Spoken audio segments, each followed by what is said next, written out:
garuma Yesuus ittuun kalaawin. Inni nu waaqa waaqessaa dhugumoo qaba malee waaqni ilmoo maalitti godha? Waan hundi kan isaati. Egaa akkasi. wallahi lazim waaquma tokko masakami Yesuus Kiristoos waaqa tokko kadhachaa ture. Waaqa tokkicha abbaa jedhamu saniif sagada hin kadhata sanuma barsiisu ture. Ani sisumaan kadhadha. Isa ni kadhataa ture sanan kadhadhaan. Akkas taana ati kana taanaan maarree shaaduma qofa asirraa hafe.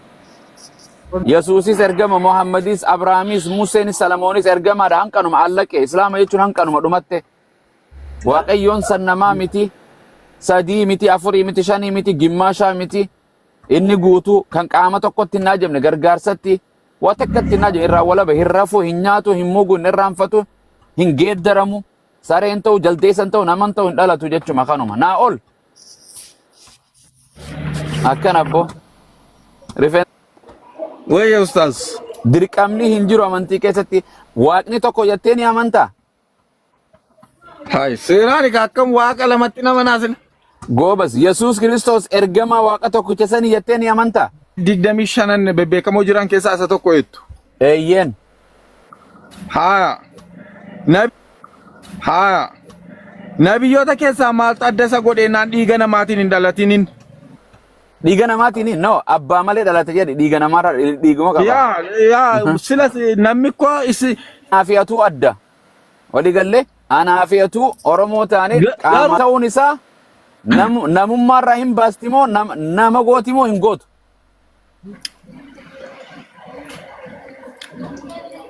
Maatan ustaas. Adda ta'uun isaa uumama biraarraa adda ta'uun isaa maal ta'a? Ulaagaa waaqa ta'a moo namuma ta'a? Hamma gaafii kan koo gaafii naa deebistu hamma la. Okay, si deebisu bar gaafii waan si okay walii galchuudha malee wantichi. Okay, si galcha. Si galcha network keetii waa xiqqoo laafana fakkaata. Waan jedhe Adam haadhaa fi abbaa ni qaba. Adam moo? Adam jalqaba uumama kanaati. Beeke haadhaa fi abbaa qabaa jedhe. Nama moo namaa miti inni? Nama guutu moo nama irru? Nama guutuudha akkam? Nama fooniiti moo nama fooniiti miti? Nama fooniiti. Abbaan isaa too eenyu? Gabaahuma tolii gallee amma abbaa sin qabu haadha sin qabu. Haaya. Eenyu Dhaggeeffadha waliin saamnu.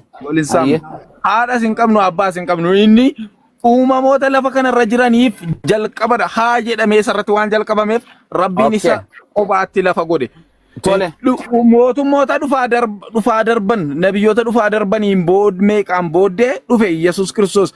Lammaffaatti jedha bari Yesuus. Anyway, okay. Heewwan yookaan hawaan nuti jennu hawaan ni beektaa? Nin beeka ustaas.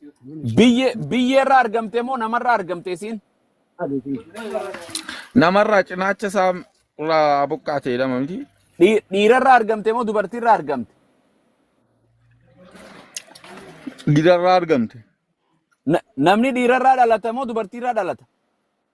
Dubartiirraa dhalata isinittan hima.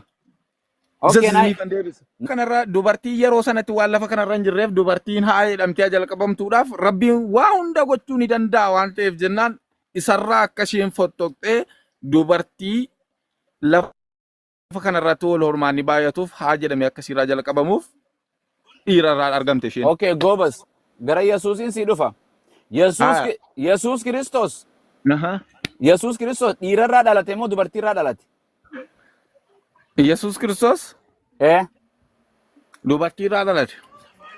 Dubartiin san nama moo namaa miti? Nama haay akkaanika. Goobas. Eenyutu Yesuus Kiristoos akkuma heewwaan Adamirraa dhalatu argamtu uumamtu tolche eenyutu dhiira godhee Yesuus Kiristoos dubartiirraa tolchee nama foonii godhee gabbaase? Waaqayyo. Siluma isin mormu waan kana. Okay, eega akkas taate namaatu namarraa argame moo waaqaatu namarraa argame? Namaatu namarraa argame kanas isin hin didu. Goobas, anaa fi atittiin as dhufayyee anaa fi ati bishaan sana bishaan spermii bishaan dhangalaasan kan harmee teetii kan harmee tiyyaa kan abbaa keetii kan dugda namaa keessaa bahee gadaameessaa dubartii keessa walitti qabamu bishaan sanirraa Bishaan sana eenyu dhiira si godhee ana dhiira godhee taan dubartii godhee gadi baase. Abbaa keenya moo Waaqa? Waaqa. Kan Aadam argamsiise eenyu? Waaqa. Kan Heewaan argamsiise eenyu? Waaqa. Kan Yesuus fi Maryam argamsiise eenyu? Waaqa. Kan bineensota biqiltuu kanaas jaldeessaas bineensota alaatti fi waan lafa kanarratti argamu Waaqayyoon alatti ardiif samiillee kan ardiif samiillee diriirse walumaa galatti Waaqa isiniif ani maal isa Bakka, kan dhugaan maal walii- naan akka nama sakaanii faallaadhaan isiniin falma olii galle maarree miila lamaan deemu waan lafarra munyuuqu waan hamsaa igiriitis kan achi oliitis hunda isii uumaan waa hunda isa callaatu argamsiisa. Namni akka fadhetti argameef biyyeerraa argameef Waaqan ta'u dhiirarraa argameef Waaqan ta'u dubartiirraa argameef Waaqan ta'u haadhaa fi abbaa mana addasii baasa. Waaqayyoon waa hunda ta'uu hin danda'u waa hunda gochuu danda'a. Waaqayyoon waa hunda ta'a yoo naan jette Waaqayyoon dubartiis ni ta'a Seexaanaas ni ta'a udaan illee hin ta'a. Taanaan jedhi hin ta'a. Deebisi kaa gaafii deebisi. Niin ta'u wanti isaaf dadhabame gatii hin jirreef jennaan dhala namaa barsiisuudhaaf ati akkasitti amantutti Waaqayyoon waan isaaf gartee dadhabamu waa hunda hin danda'a. Waa raawwachuu hin danda'a. Waaqni dubartii ni ta'a jettee ni amantaa?